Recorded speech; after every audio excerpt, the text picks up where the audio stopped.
Claire was born in Northern Ireland, and we had a very stormy delivery. We were told that there had been certain problems. She was some 12 minutes late in breathing, and this had caused certain problems. So our lives changed immediately. We went on various postings. My husband was in the diplomatic service, and a time came when they decided that Claire should not travel with us.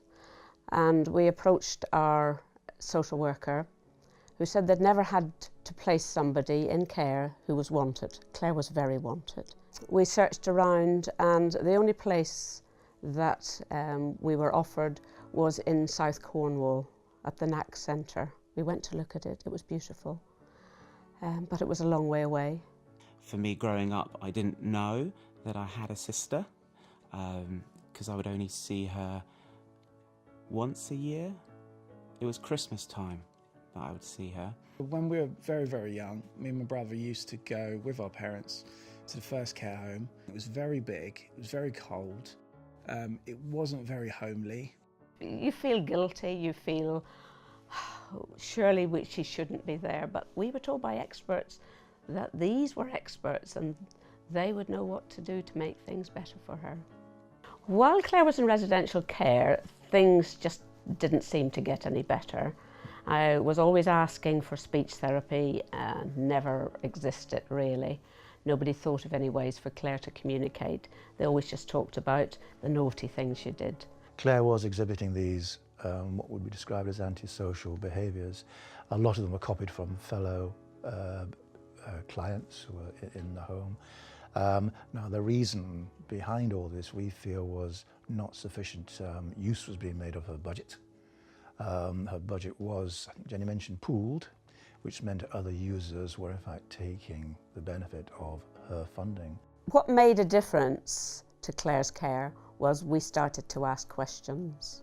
Why she wasn't going places, why she wasn't doing things, and why she wasn't getting help with her communication. So we asked to see the daily diaries. This is a record of basically what she gets up to every single day. It's a simple question, and there's a lot of opposition to this initially. I think maybe we asked too many questions because Claire got a 28-day notice. In 28 days, she would have to leave, and we would have to find somewhere else.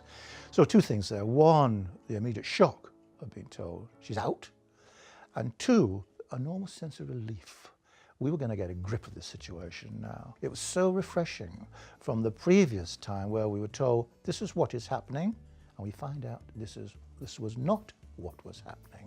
So here we were now in the driving seat, and it was all positive, and we were going to do the best for Claire under a personal centred plan and a fund to match it. Claire now has a personal budget.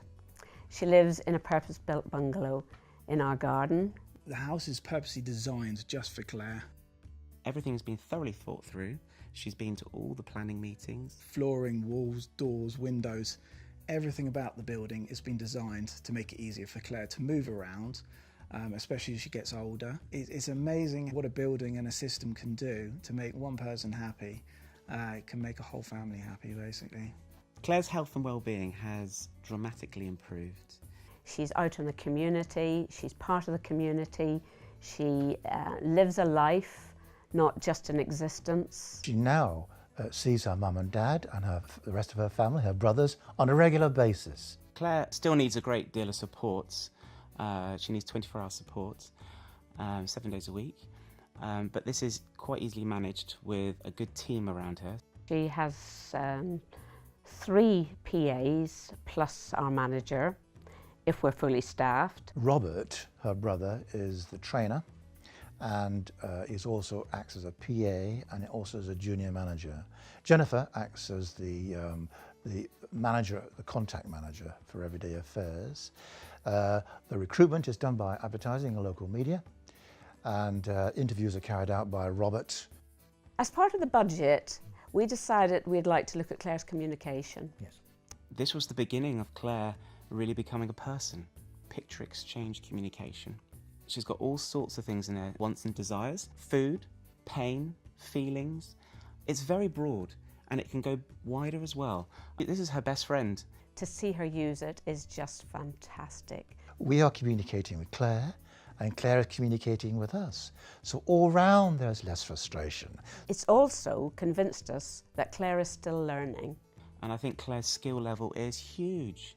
It's just the huge frustration to get out what she wants to do. And now we've found a way to unlock that. Now that she is living near us, there's less anxiety. She seems to exude more self-confidence. She's become a much more social person, a happier person, and an exploratory person. She is now fully aware that we are literally within a stone's throw.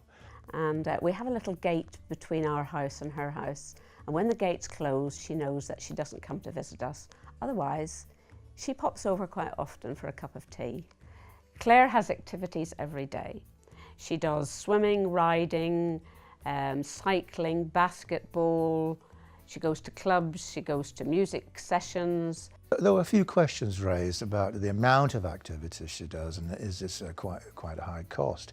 But when you find out we're getting good value for money, rather than sending Claire to a physiotherapy because she needs the exercise, she does horse riding. She gets all the exercise she needs on a horse. She does swimming. She learnt to walk in a swimming pool. Making friends, meeting people, and obviously this has all improved her health and well-being mentally. We look forward to the next day or the next adventure with her. One of the key advantages with a personal budget is love. The family are able to give love, where a provider with staff, it's not the same. The money goes directly on Claire's needs, on her person-centred plan, on her development and her well-being. Think about a personal budget. If they can't do it themselves, you can get support and help to administer your personal budget, but you have so much more control. It's all positive. You have the personal-centred plan, you have the funds to do it, and the market is out there, and you can pick and choose. And it's a very healthy situation to be in, to be able to choose what is more beneficial for your child. There are those that said it couldn't be done for someone who needed one-to-one support, but it can be done, and it is being done, and that everybody working together can achieve success.